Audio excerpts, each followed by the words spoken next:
Hi friends, welcome back to my channel. ಇವತ್ತಿನ ವಿಡಿಯೋದಲ್ಲಿ corn mixture ಹೇಗೆ ಮಾಡೋದು ಅಂತ ನೋಡ್ಕೊಳ್ಳೋಣ.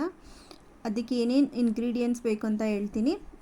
ಫಸ್ಟು ನಾನಿಲ್ಲಿ ಕಾರ್ನ್ ಫ್ಲೇಕ್ಸ್ ತೊಗೊಂಡಿದ್ದೀನಿ. ಇದು ನಿಮಗೆ ಸೂಪರ್ ಮಾರ್ಕೆಟಲ್ಲಿ ಅಥವಾ ಪ್ರಾವಿಷನ್ ಸ್ಟೋರಲ್ಲೆಲ್ಲ ಸಿಗುತ್ತೆ, ತೊಗೊಳ್ಳಿ. ಮತ್ತು ಗೋಡಂಬಿ, ಸ್ವಲ್ಪ ಹುರ್ಗಡ್ಲೆ, ಮತ್ತು ಸ್ವಲ್ಪ ಒಣ ದ್ರಾಕ್ಷಿ ತೊಗೊಂಡಿದ್ದೀನಿ, ಮತ್ತು ಕಡಲೆಕಾಯಿ ಬೀಜ, ಮತ್ತು ಸ್ವಲ್ಪ ಕರಿಬೇವು, ಇಷ್ಟನ್ನು ತೊಗೊಂಡಿದ್ದೀನಿ. ಇವಾಗ ಎಲ್ಲವನ್ನು ಎಣ್ಣೆಯಲ್ಲಿ ಡೀಪ್ ಫ್ರೈ ಮಾಡೋಣ. ಎಣ್ಣೆ ಕಾದಿದೆ ಆಲ್ರೆಡಿ. ನಾನು ಫಸ್ಟು ಕಾರ್ನ್ ಏನಿದೆ, ಕಾರ್ನ್ ಫ್ಲೇಕ್ಸ್, ಅದನ್ನು ಡೀಪ್ ಫ್ರೈ ಮಾಡ್ಕೊತೀನಿ. ನೋಡಿ, ಎಣ್ಣೆಗೆ ಹಾಕ್ತಿದ್ದಂಗೆ ಇದಾಗ್ಬಿಡುತ್ತೆ. ಮೀಡಿಯಮ್ ಫ್ಲೇಮಲ್ಲೇ ಮಾಡಿ, ಫುಲ್ ಹೈ ಫ್ಲೇಮ್ ಇಟ್ಬಿಟ್ರೆ ಬೇಗ ಸೀದೋಗ್ಬಿಡುತ್ತೆ ಅದು.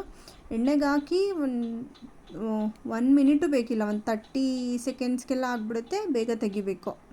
ಮಾತ್ರ ಎಣ್ಣೆ ಚೆನ್ನಾಗಿ ಕಾದಿರಬೇಕು. ಎಣ್ಣೆ ಚೆನ್ನಾಗಿ ಕಾದಿಲ್ಲ ಅಂದರೆ ಗರ್ಗರಿಯಾಗಿಯೂ ಬರಲ್ಲ. ನೋಡಿ, ಈ ಥರ ಹಾಕಿದ ತಕ್ಷಣ ಮೇಲೆ ಬರಬೇಕು. ಕೆಳಗೆ ಕೂತ್ಕೊಂಡ್ರೆ ಇನ್ನೂ ಎಣ್ಣೆ ಕಾದಿಲ್ಲ ಅಂತ ಅರ್ಥ. ಈ ಥರ ಎಲ್ಲವನ್ನು ಡೀಪ್ ಫ್ರೈ ಮಾಡ್ಕೊಳ್ಳೋಣ.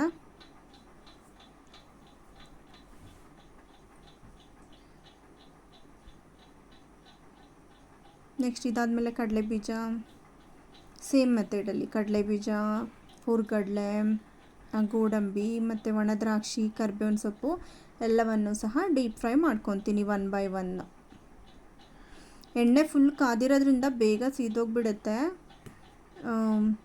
ಎಷ್ಟು 1 ಮಿನಿಟು ಬೇಕಾಗಲ್ಲ ನಿಮಗೆ. ಕಡಲೆ ಬೀಜ ಅಷ್ಟು ಬೇಗ ರೋಸ್ಟ್ ಆಗಿಬಿಡುತ್ತೆ.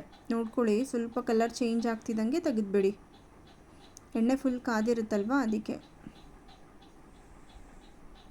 ಈಗ ಒಂದೊಂದಾಗಿ ನಾನೆಲ್ಲ ಫ್ರೈ ಮಾಡ್ಕೊತೀನಿ.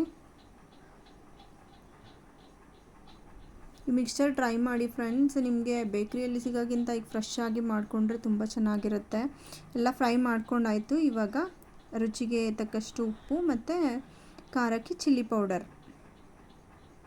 ಪೌಡರ್ ಹಾಕಿ ನೀಟಾಗಿ ಎಲ್ಲ ಮಿಕ್ಸ್ ಮಾಡ್ಕೊಬೇಕು. ನೋಡಿ, ಕೈಯಲ್ಲೆಲ್ಲ ಮಿಕ್ಸ್ ಮಾಡೋಕ್ಕಾಗಲ್ಲ. ಈ ಥರ ಸಾರ್ಟ್ ಮಾಡಿಕೊಂಡ್ರೆ ಎಲ್ಲ ಕಡೆ ನೀಟಾಗಿ ಕೋಟ್ ಆಗುತ್ತೆ. ನೆಕ್ಸ್ಟ್ ಬ್ಲಾಗಲ್ಲಿ ಸಿಗ್ತೀನಿ. ಬಾಯ್.